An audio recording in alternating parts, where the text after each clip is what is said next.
Finally ನಾನು decide ಮಾಡಿದೆ. ನನ್ನ ಕಂಫರ್ಟ್ ಝೋನ್ನ ಬಿಟ್ಟು ಹೊರಗೆ ಬರಬೇಕು ಅಂತ ನಾನು ಡಿಸೈಡ್ ಮಾಡಿದೆ. ಅಂದರೆ ಅವರೇನು ಅನ್ಕೋತಾರೋ, ಇವರೇನು ಅನ್ಕೋತಾರೋ ಅನ್ನೋದ್ರ ಬಗ್ಗೆ ಚಿಂತೆ ಮಾಡದೆ, ನನಗೇನು ಇಷ್ಟ ಬರುತ್ತೋ ಅದನ್ನು ಮಾಡಬೇಕು ಅಂತ ನಾನು ನಿರ್ಧಾರ ಮಾಡಿದೆ.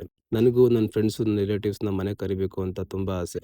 ಅವ್ರು ಬರಬೇಕು, ಮನೇಲಿರಬೇಕು, ಒಂದಿನಾದರೂ ನಮ್ಮ ಜೊತೆ ಕಾಲ ಕಳೀಬೇಕು ಅಂತ.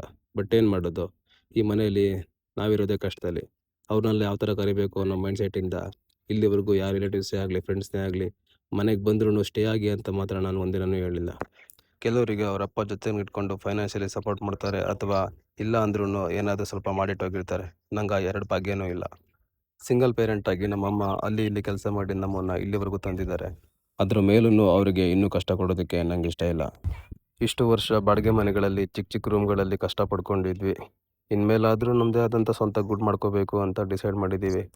ನನ್ನ ಕೈಯಲ್ಲಿ ಮನೇನ ಫುಲ್ ಕಂಪ್ಲೀಟ್ ಮಾಡೋಕ್ಕಾಗುತ್ತೋ ಅನ್ನೋದು ನಂಗೆ ಕರೆಕ್ಟಾಗಿ ಗೊತ್ತಿಲ್ಲ. ಬಟ್ ಎಷ್ಟಾಗುತ್ತೋ ಅಷ್ಟು ಮಾಡಬೇಕು ಅಂತ ಡಿಸೈಡ್ ಮಾಡಿದ್ದೀನಿ. ನಾನು ಮನೆ ಕಟ್ಟೋ ಪ್ರೋಸೆಸ್ನ ಡಾಕ್ಯುಮೆಂಟ್ರಿಯಾಗಿ ಇಡಬೇಕು ಅಂತ ಈ ವಿಡಿಯೋ ಮಾಡ್ತಾಯಿದ್ದೀನಿ.